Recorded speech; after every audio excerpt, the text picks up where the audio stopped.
தமிழகம் முழுவதும் இன்று முதல் அனைத்து பள்ளிகளிலும் உயர்கல்விக்கு மாணவர்களை ஊக்கப்படுத்தும் விதமாக நிகழ்ச்சி ஒன்று நடைபெற இருக்கிறது.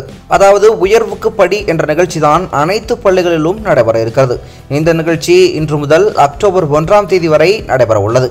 இந்த நிகழ்ச்சியை உயர்கல்வி வழிகாட்டு குழு மற்றும் முன்னாள் மாணவர்கள் குழு இணைந்து செயல்படுத்துகிறது.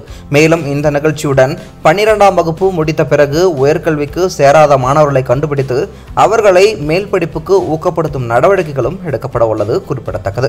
இதுபோன்ற மேலும் முக்கியமான செய்திகளை தெரிஞ்சுக்கணும் அப்படின்னா நம்ம சேனலை சப்ஸ்கிரைப் பண்ணாமல் பார்த்துட்டு இருக்க நண்பர்கள் மறக்காமல் சப்ஸ்கிரைப் பண்ணிட்டு தொடர்ந்து நம்ம சேனல் இணைந்துங்க. மீண்டும் அடுத்த விடல சந்திக்கலாம். நன்றி.